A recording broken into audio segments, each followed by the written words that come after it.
Farg'ona viloyati hududiy qurilish va uy-joy kommunal xo'jaligi sohasida nazorat qilish inspeksiyasi tomonidan Farg'ona shahridagi ko'p qavatli uylarga xizmat ko'rsatuvchi boshqaruv servis kompaniyalarida 24 soat faoliyat yuritishi shart bo'lgan avariya dispetcherlik xizmatlarining holati o'rganildi. O'rganishlar davomida Musaffo hayot mas'uliyati cheklangan jamiyat shaklidagi boshqaruv servis kompaniyasi ofis binosi yopiq, chiroqlari o'chirilgan holatda ekanligi, murojaat uchun ko'rsatilgan raqamlarga qo'ng'iroq qilinganda hech kim javob qaytarmagani aniqlandi. Bu esa qonunchilikda belgilangan avariya dispetcherlik xizmati talablariga zid hisoblanadi. Tungi reydimiz davom etmoqda.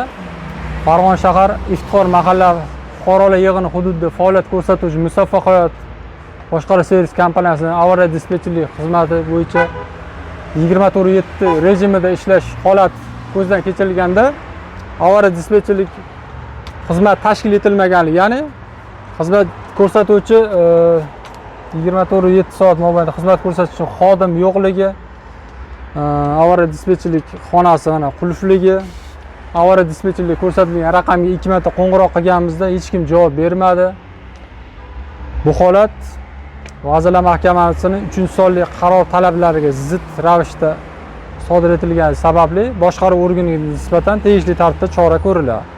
Farg'ona Tursunali servis mas'uliyati cheklangan jamiyat navbatchilik xonasida ham o'rganish vaqtida hech kim o'tirmagan. Chiroqlar yoniq holatda bo'lsa ham xodim tashqariga chiqib ketgani aytilgan. Shu bilan birga kompaniya ofisining oldida turli buyumlar va texnikalar tartibsiz holatda saqlanayotgani qayd etildi. Farg'ona viloyati hududiy inspeksiya tomonidan boshqaruv servis kompaniyalarini 24/7 rejimida ish faoliyatlarini o'rganish uchun tungi reyd tadbirlarini o'tkazmoqdamiz. Hozirgi holatda Farg'ona Tursunali servis boshqaruv servis kompaniyasiga kelganimizda dispetcherlik xonasida hech kimning yo'qligi, xonani bekligi, murojaat uchun qoldirilgan telefonga telefon qilib zaifga tushirganimizda uylarida turib javob berib, zaifkani qabul qilayotgan holatlari aniqlandi. Obod Tarona mas'uliyati cheklangan jamiyat shaklidagi boshqaruv servis kompaniyasida navbatchilik xizmati tashkil etilgan bo'lsa-da, asbob-uskunalar va ehtiyot qismlar saqlanadigan omborxona tartibsiz holatda ekanligi aniqlandi.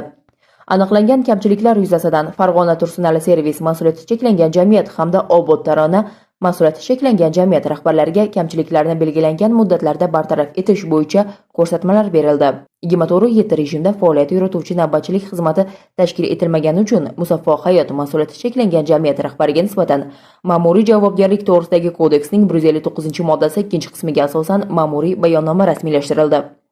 Hududiy inspeksiya tomonidan mazkur yo'nalishdagi o'rganishlar viloyatning barcha hududlarida davom ettirilmoqda.